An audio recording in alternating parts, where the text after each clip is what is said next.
Ja, vi har fået citat 9, som er slutningen, hvor olietesten er. Og jeg vil stoppe nu undervejs og fortælle lidt om, hvad der sker, når du ser i det. Her der ser vi, at de sejler, og der er noget vand. Det er med håndholdt kamera, og det gør, at det jo er lidt mere hjemmevideoagtigt og gør det lidt mere realistisk. Så der er underlægningsmusik, så man føler, at det hele er godt, og at man ligesom, altså at der er en god slutning på det her. Nu er det jo slutningen, så man føler lidt, at nu slutter den her film godt. Men vand symboliserer jo død, så man har også lidt den her fornemmelse af, at de er på vej mod døden, eller noget næsten i hvert fald.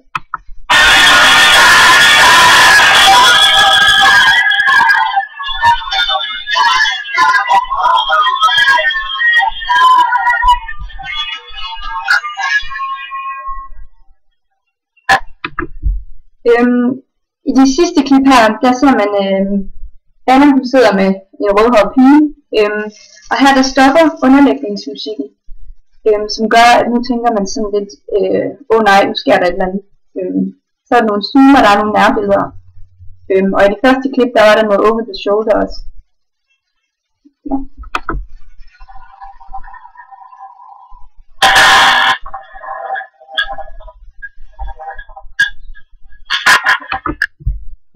Her der ser man en båd ude i vandet, og de zoomer ind på det, så man sådan ligesom føler, at der måske er noget vigtigt i den båd der, som man lige burde lægge mærke til. Så bruger de diagetisk lyd, som gør, at det bliver lidt mere alvorligt, altså man føler lidt, at nu skal der virkelig ske noget.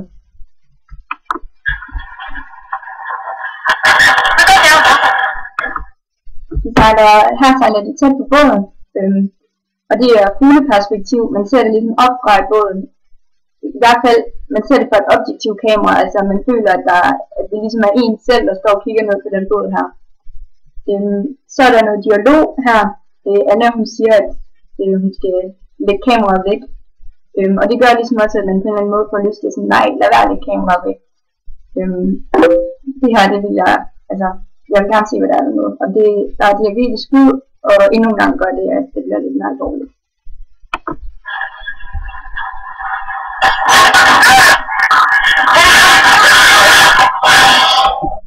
Her der åbner Anna boksen i båden, hvor man ser sådan en af de der monster ligge dernede med blod over det hele. Der er nærbilleder. Altså det bliver skræmmende her.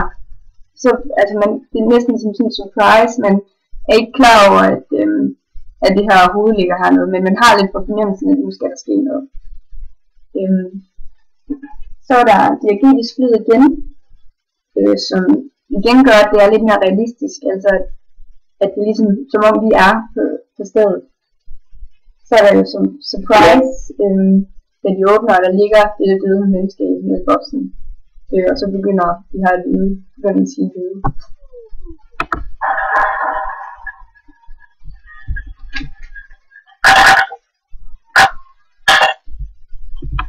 Her der zoomer man ind på sådan en flaske. Det er også nærbillede. Så ser man ligesom, der ikke er mere vand i den. Det pointerer de, og det er jo lidt vigtigt, at man ved, at nu er der faktisk ingen vej tilbage, fordi de har ikke mere vand tilbage.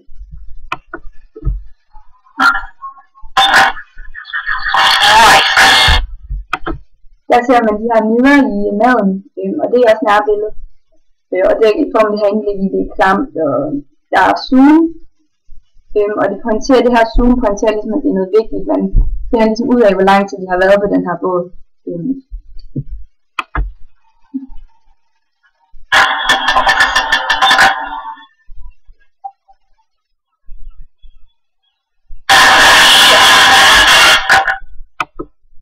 Her der vi går lige videre.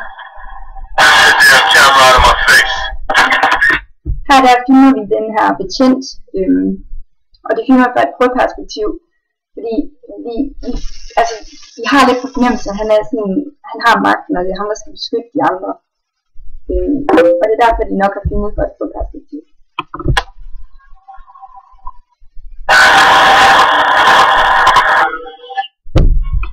Her der ser til land, så har man det her håb om, nej, nu, eller yes, nu er de snart kommer derhen, hvor de skal.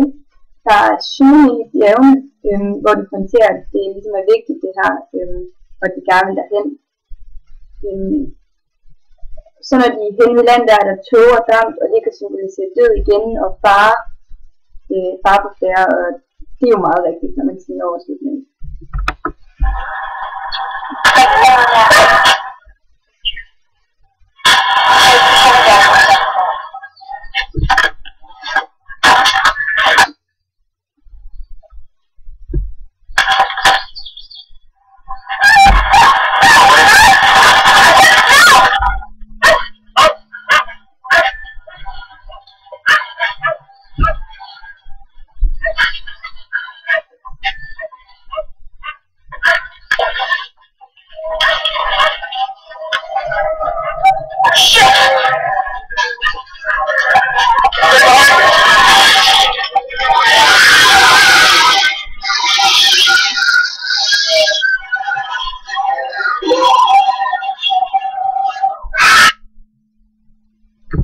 Her til sidst, der ser man, at de kommer ind på land, hvor hunden løber væk. Og lige der er der nogle nærbilleder på deres pistoler, altså de er på vagt. Og man ser igen her politimanden, der sådan går forrest, og han er ligesom ham, der sådan bestemmer. Så er det håndholdt kamera, og det giver kaos og viser dramatikken, altså den dramatik, der er. Og så gør det også meget realistisk. Så er der diagetisk lyd, som hører altså åndedræt tæt på, og hører hun gø, og det giver også spænding og gør det også rimelig realistisk. Man føler nærmest en selv, der står der bag kameraet og trækker op. Så er der noget setup, altså man hører ligesom de her lyde fra dæmonerne og fornemmer, at nu er det på vej. Så ser man så, at dæmonerne de kommer, og der er nærbilleder af dæmonen, altså som falder ned på broen. Og så løber der blod af munden, man hører, de skyder den. Og det er ligesom med til at gøre det dramatisk, og man kan se, hvad der sker.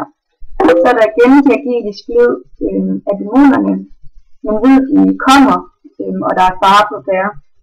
Og så hører man de her lydskud. Ja. Så er der surprise, da dæmonerne pludselig kommer ind i kameraet, og der er blod i ansigt og krop. Og så er der egentlig sådan en lidt åben slutning, man ved ikke, hvad der sker med menneskerne. Ja. Overordnet så, hvis vi opsamler alle de filmiske virkemidler, så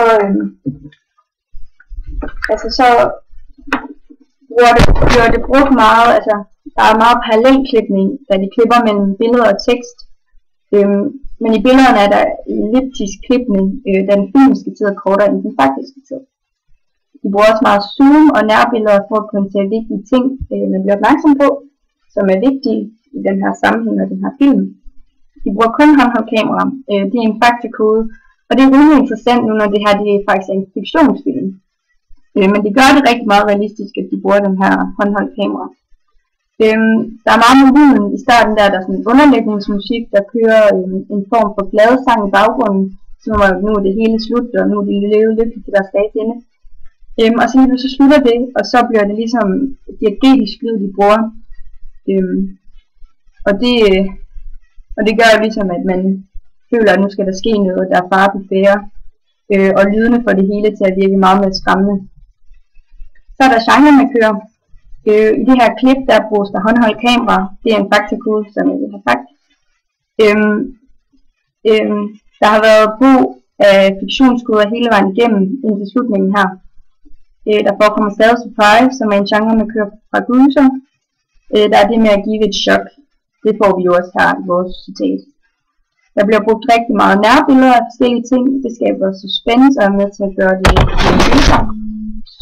Så til sidst der bliver der også filmet subjektivt, altså da kameraet bliver tabt, og det gør, at vi kan se, hvad der sker. Der er også tit brugt i gyserfilm.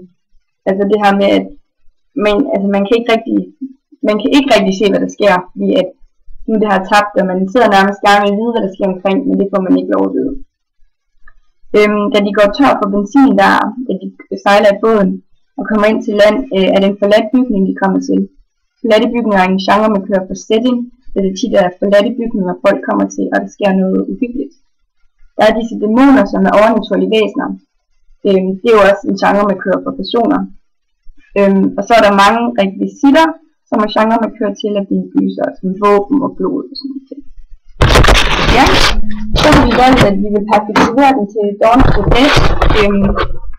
Vi har valgt, at vi vil perspektivere Dawn of the Dead med A Nightmare on Elm Street. Her der starter Dawn of the Dead med, at Annas mand ligesom bliver dræbt af zombies som er datteren. Og så dør Louis, som er manden, og vågner op som en zombie. Begynder at angribe Anna. Og Anna hun flygter, og opdager, at alting er forandret. Altså da hun kommer ud, der er det hele ikke som det plejer. Folk de begynder at blive angrebet af zombier. For så meget der møder hun ham her politibetjenten. Og så en der hedder Michael, og så hans russiske kone Luda. Efterhånden kommer de til et indkøbscenter, hvor de kommer til at opholde sig længe. Efter en lang tid i indkøbscenteret begynder de at lave en plan om at forlade byen. Dette fører til, at de prøver at redde Andy, men desværre bliver han bidt af en zombie. Og Andy det er en, der bor overfor, eller de har set som er liv overfor. Men det er at de vil prøve at redde ham, der bliver han ligesom bidt af den her zombie. De andre overlevende tager en bus og tager til havnen, hvor de tager en båd og sejler derfra. Efter nogle dage kommer de til en ø, der er overtaget zombier, hvor man ser, at de kæmper imod zombierne, og sådan slutter filmen. Og det er ligesom vores citat her. Mens A Nightmare on Elm Street handler om Nancy Thompson og en gruppe af hendes veninder, der er plaget af morderen Freddy Krueger, der jager dem i et mareridt. Hovedpersonens nærmeste slås ihjel, Nancy beslutter sig for at tage hånd om situationen og prøver at bekæmpe Freddy Krueger. Men Nancys kamp mod monsteret afsluttes ikke, da der er en åben slutning. Og der er også en åben slutning i den her, så det er jo en sammenligning her. Fælles for disse gyser er, at de har en åben slutning, som jeg lige sagde. Så Dawn of the Dead, den hører ind under genren til dæmoniske gys, da der er jo dæmoner i den her. Altså, der er dæmoniske invasioner af samfundet, og der er overnaturlige kræfter med, som monstre og sådan noget. Mens A Nightmare on Elm Street, det er mere en teenagergys, fordi der er den her overgang fra barn til voksen, og der er de her symboler, som ligesom viser det, og de her opgør med forældrene. Og så er der en åben slutning, og der er noget seksualitet, som også har en rolle. Så er der andre fællestræk, der er de her nærbilleder og halvnærbilleder, altså de filmiske virkemidler. Så er der underlægningsmusik, der er temaer som ondskab og venskab, kærlighed, gys og drab. Det er tit gyserfilm, der har sådan nogle temaer. Så er der dystre farver som sort og rød, og suspense og surprise. De her filmiske virkemidler, de er i begge film. Hvis man kigger på A Nightmare on Elm Street, er den ikke så realistisk opbygget. Og det virker som om, der er lavet meget teknisk arbejde for filmen. Det er nok også fordi, den er lidt ældre end den anden. Desuden er effekterne meget dårlige, da det er jo en gammel film. Dawn of the Dead er sådan lidt mere realistisk opbygget, det der er et subjektivt og håndholdt kamera. Det er ligesom med til at gøre det mere realistisk.